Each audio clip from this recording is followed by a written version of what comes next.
On Tuesday evening, terror struck the Christ Apostolic Church, Oke-Isegun, in Eruku-Ekiti local government area of Kwara State. Armed bandits stormed the live-streamed worship service, killing at least 3 worshippers and abducting several others, including the pastor. The attack, which was captured on the church's live stream, has since gone viral, sparking outrage across the country. In response, the Nigerian military has now taken over the community. Soldiers have been deployed alongside the Kwara State Commissioner of Police, Ojo Adekimi. President Bola Ahmed Tinubu approved the deployment of military personnel to the affected communities, while Kwara State Governor Abdulrahman Abdulrazak yesterday paid a visit to the affected church. Local hunters have also joined the search for the abducted victims, though some have yet to return from the forest. Also in Kebbi States, another tragedy unfolded earlier this week as bandits attacked the government girls' comprehensive secondary school in Maga, Danko, Wasagu, LGA, killing the vice principal and abducting at least 25 female students. Nigeria's Vice President Kashim Shettima, through the order of the president, visited Kebbi State to commemorate with the state over the incidents. Let's take a look. On my way coming back from Federal Protecting Vida, Niger State. So we are able to approach, like we are coming from Lawrence. So this is our car. Everybody has run out. So everybody in the bush. See, they are shooting. Can you hear the gun? They are shooting. So everybody has to packet it down. Please come and help us. Come to our rescue, please. Police, vigilante. We're all in trouble. Everybody is in the bush. So everybody. They are still shooting now. See the community. Let me zoom it. Everybody is in trouble. Please, come and help us in Kogi State. See everybody run here, scatter. See, they are presently in the town now. Presently, see everybody.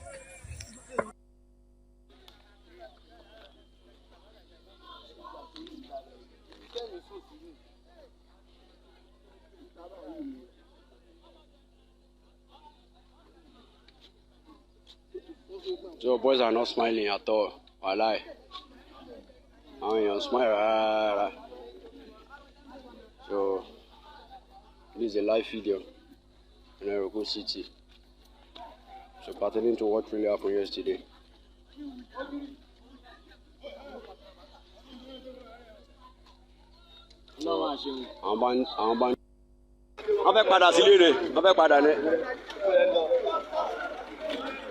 Àwọn ojú mímọ́ ẹ jẹ́ wọ́n padà ní kán máa padà lọ.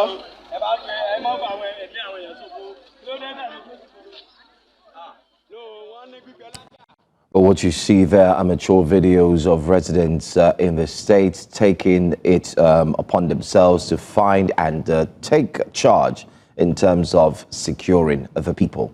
Well, joining us for this discussion is the principal partner at Monarchy and Associates Consulting, Akinkunmi Vaughan-Thomas, is here live in the studios. We'll also be joined later on by security expert Chidi Omeje, who will be joining us via video conferencing as well. But Nigeria is going through very critical times right now as we speak. Insecurity seems to be a major concern, and everyone is calling for a stop and a pause on every other form of governance, while the focus should be on securing the lives and property of every single Nigerian. We did see Kwara, Kebbi.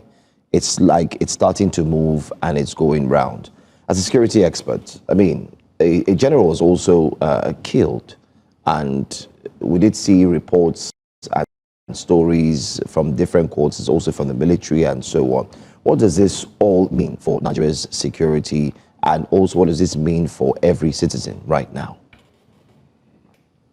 It means for the general populace that are not yet affected, rather than all the news, there should be strategies in place to, move the policymakers to wake up. The 3 arms of government needs to be challenged to sit together, because the judiciary is somewhat, permit me to say, seem to be paralyzed, that they can't act on their own. And this needs to be challenged by those of us that claim to be educated and feel we know what the answer is. Because you see, if we don't come out advocating with intelligence, or rather we just keep making noise and making news, we're still just at the same place. We're not doing anything. Because, we can't take up arms without permission. All the videos they are sending to us of those that have taken up arms, when you look at their faces, like I said sometime here, you could outrightly say they are not Nigerians. They're not Nigerians. And those of us that still have our offices to go to, and things are still going well one way or the other for us, I can challenge us or charge us to rise up in a strategic advocacy that can really make people know we know what we're talking about. Because you see, I was coming this morning and it came to my mind that if in a country that somebody that could be called an emir now was once inciting Islamic trouble, somebody that is a minister or commissioner that handled all our data one way or the other, has also been incited or alleged to be involved with proofs. And, my wonderful vice president too, that one way or the other, somebody is found in your house and people allege publicly and nothing is yet done. If you are in Nigeria and you believe you know what you are doing, even if you can still go to the office right now, I agree that we need to advocate intelligently for solutions beyond all the news and all the noise we're making. The advocacy should be very clear. Now, the clip you're watching on TV right now is the attack that happened in Kwara State during a live stream. I mean, quite shocking. And this terrorist went into the church, killed a few people, and abducted a number of them. This is the live stream video of that incident. What we have now is that the military has taken over that community in Kwara State, and also in Maga in Kebbi States, there's a huge military presence in the school. From a security point of view, what does this do, or what's the point? Many people, laymen, will say it's medicine after death. You weren't there to prevent this incident, and after they happen, you go back to the communities as a show of force, which is not sustainable, because at some point in time, they will have to redeploy those troops or security operatives you've sent to that place. So can you make us understand why this has happened and why there was an intelligence failure in the first place? Well, with regards to the Maga incident. Well, what I hear is they've come to take up the place where the incident took place, which is okay. But the immediate border close to that place, what I believe the news and everything should carry is the fact that the Nigerian government made a move to check on that border, and thereafter a negotiation and talking around that border area with the government involved. I think it will make us know they are taking the right steps right now. When they said they've taken over the community where the incident took place, I laughed and said, that's not where you should be. You should be in the bush. Because they've left. They've left. You should be in the bush where this issue where they came in from and where they've gone back to. As I'm talking to you right now, they must be stationed somewhere particularly. And with drones and all the technology we have right now, that's not anything very hard for the government to look through. And also, we have military formations all over the country. The Nigerian Senate yesterday did ask for recruitment of 100,000 Nigerians into the armed forces. Is our problem the strength of the armed forces in terms of numbers, or we need to recalibrate our strategy in dealing with this type of warfare, the asymmetrical warfare we're seeing? No, it's a psychological warfare in the sense that I keep emphasizing. If these terrorists claim to be Muslims, the Muslims have the strength to separate their formations with these persons. they need to rise up to the fact that these people are not part of us. Why do I say that? You like it or not, I said it sometime and I'm saying it again, that we are now getting afraid of Muslims. Muslims should make people comfortable that this is not what their religion Yeah, but we about. do know that the terrorists are violent extremists. They are extremists, just the way you have Christian extremists and Hindu extremists in India and other places. Every religion throws up their extremists. But what we're troubled about right now in Nigeria, is it the Christian or Indian extremists? We deal with what we have. I'm talking about what we have. We focus on it. And the strength of it is, just imagine if our Muslim brothers will rise up, the government will rise up, and the judiciary will bring every news that we have ever heard about anybody in government or anybody known publicly to have been involved in anything that has to do with terrorism, bringing them to law. It's a very clear thing. Why I call it psychological warfare is the fact that you like it or not, the way they are not dealing with it, even you, as we're here now, we're not feeling safe in Lagos. We're not feeling safe anywhere near. I mean, there are a lot of there are indications that there were ignored warnings about the attacks. There are indications that some persons got a whirlwind of the attacks happening, and they had reported it to the security operatives, who we hear had come around the area, but immediately after some time they left, and as soon as they left, the attacks did happen. I'd like you to look at how our security architecture in terms of communication and stopping these things before they happen is actually failing us or is actually helping us. That's one. Secondly, while you answer that, please just also look into this. Just yesterday, the federal government has blamed all these attacks, the one in Kebbi and the recent one we're also seeing on the United States, based on the fact that they had made a statement that what they did has incited more the spread of violence. Yes, that's what the federal government has said. What the United States? Yes, what they did, what President Trump has said in terms of the invasion and so on, has incited what we see today, incidences of violence nationwide, that they are blaming the United States for that. Wow. I mean, this was actually a statement made by the Secretary to the Government of the Federation, George Akume. Let me quote his statement. He said, Christian genocide. He said in Nigeria, he did mention recent pronouncements from the United States have inadvertently emboldened opportunistic violent groups seeking to exploit international narratives and make bold statements by attacking soft targets. Okay? And then, of course, highlighted the fact that if the United States had not made such statements, these opportunistic people would not take charge of this. I don't know how you put all of this together. So the terrorists watch CNN? Maybe. They're smart. I don't know where he pulled up that narrative or that explanation from. I don't know what he used to put that together. Because just check the records.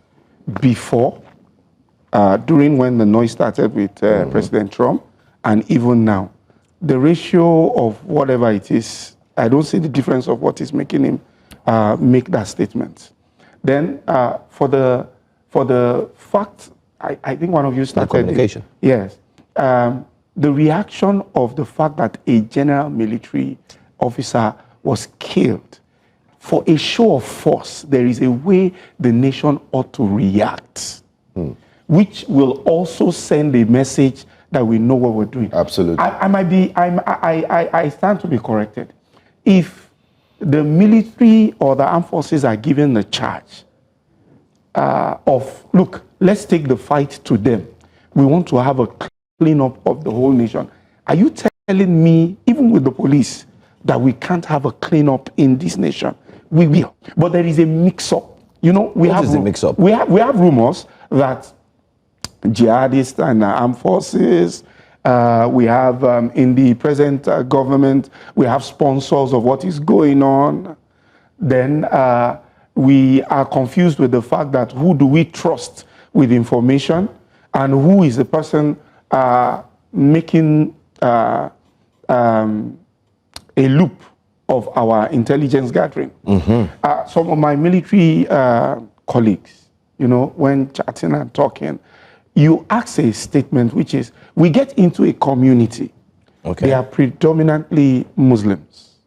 And you've come to save them from Islamic jihadists. And you begin to find out that they sympathize with the same people that are killing them that you have come to save them from. But immediately when you enter into the community, information reaches inside the bush that you are around. You don't know where you are. You don't know how lost. You don't even know how to trust your second brother that is even just a Muslim, and you're both carrying weapons. It's that bad now in the armed forces. It is. Okay.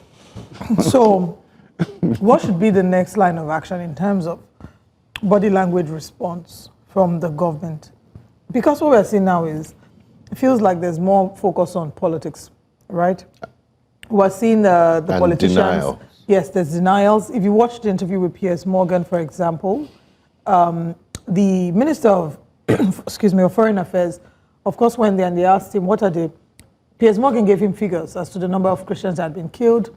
He disputed those figures, and then Piers Morgan said, so how many Christians have been killed? How many churches have been invaded? And he said, we don't count these things we don't count lives by their religion, right? Eventually, he did give some numbers, which, again, they raised and said, that's quite contradictory to what you said earlier. Didn't you say earlier that you don't count lives by figures? Where did these figures come from? So, how should the government respond to this? Action, we know, is one thing, but in terms of their body language, the statements, would you say that they're responding the right way? Are they being defensive, or how else do you think they should respond? 3 focus for response. I said it, I'm saying it again. Everybody, regardless of the rank they are in the government right now, should be brought to law of any accusation or allegation they have against them that they have been involved in anything that has to do with Islamic terrorism. Number 2, our borders. Mention, the media has strength.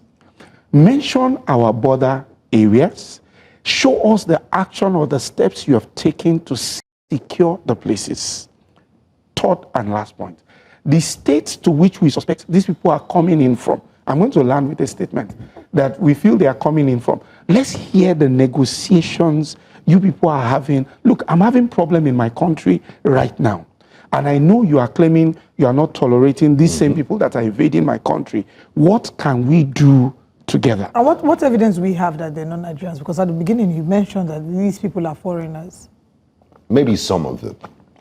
I disagree. What I call my landing statement. In 2015, Goodluck Jonathan, there was an infiltration, which we have evidence. It is public. It's not from intelligence. Voting cards, movements. We have all of them. If you look at these people, fine, they have this Fulani outlook, but we know they are not from our midst. Then we had public interviews that these people came up.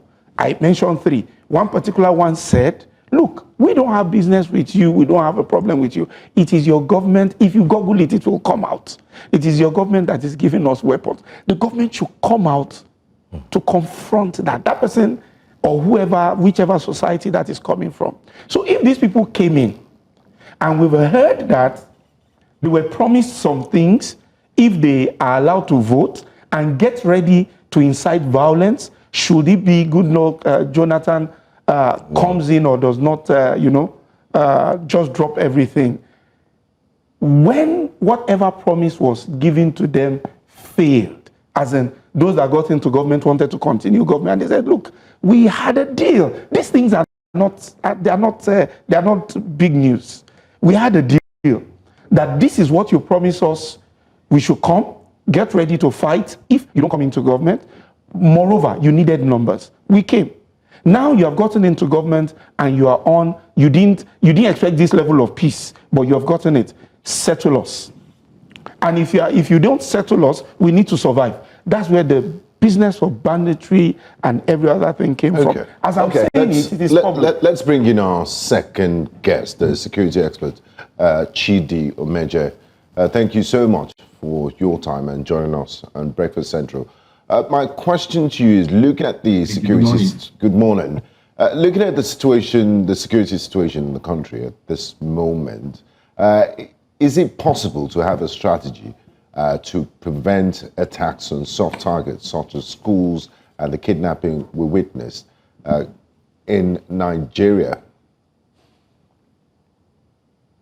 By the way, thanks for having me this morning. Look, if we're talking about strategy or tactics or whatever to protect the children, it's just one thing that we get to understand. The issue here is the political will to secure our country.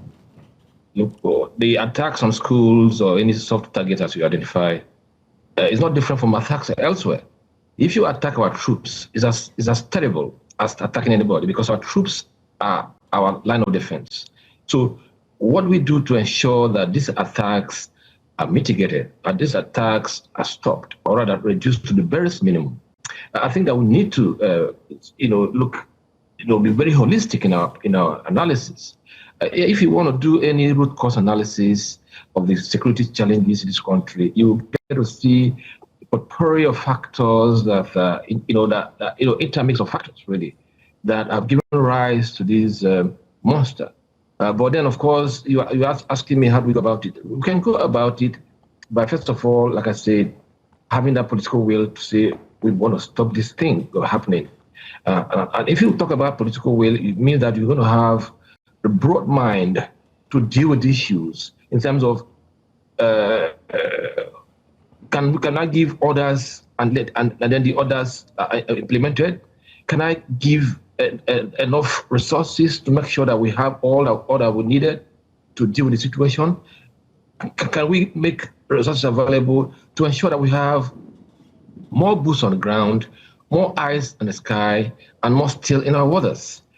These are the issues. As we speak now, the military are completely overstretched, but thankfully not overwhelmed. Time will come if we don't take care, they will be overwhelmed. And if our military is overwhelmed, then it's all over. So you don't currently believe that that they are overwhelmed, because it feels like the cases that are being reported are reported now almost on a daily basis. They are not overwhelmed. If they're overwhelmed, you will know. Huh? If they're overwhelmed, you will not be there in your studio. I'm telling you. But the thing is, we will not wait until they're overwhelmed. This is why we always talk about the need to reassess, rejig, retool our security architecture. Do you know that ordinarily the military ought not to be at the forefront of most of the issues assailing us today? But because we bastardized the architecture, see that the lead agencies, which is supposed to be the Nigerian police, have now comfortably sat back and are doing more VIP protection. And then every gunshot anywhere, you say, where are the military? Most times you see them, join task force chasing hawkers. These are not done anywhere in the country. We are overstretching our military. We need to, give some respect by making sure that we detach our police from some of the things they do now. Is okay. Look at the other day at PDP. Can you look at the number of policemen, dragging themselves over inanities or over nonsense? Meanwhile, our spaces are under policed.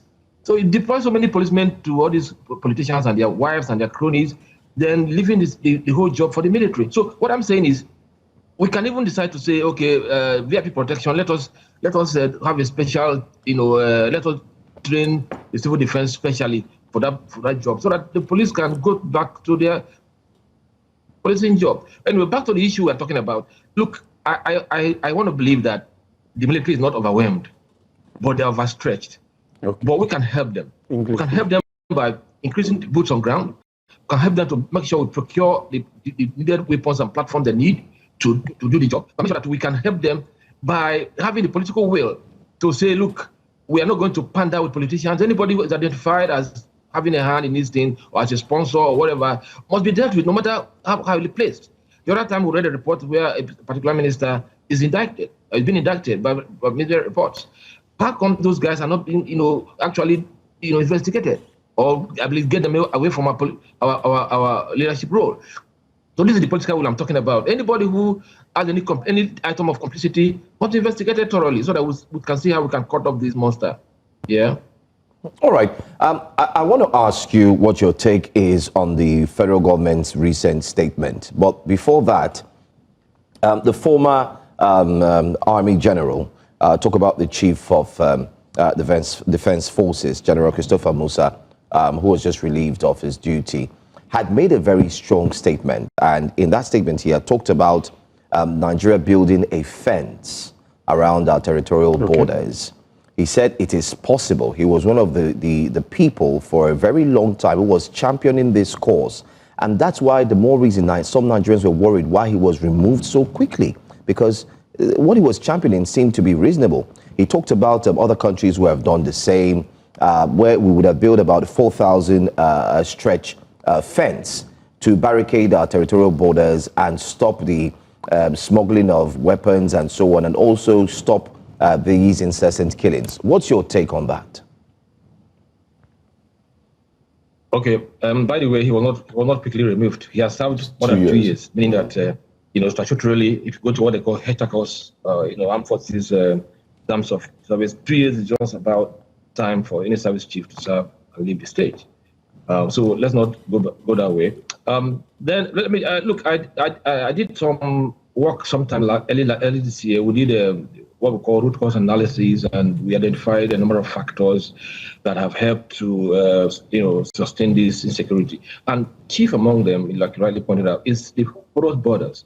But yes, I read. In fact, I did an opinion something when the chief, former chief of defense staff Musa, made that suggestion. He talked about you need to build physical,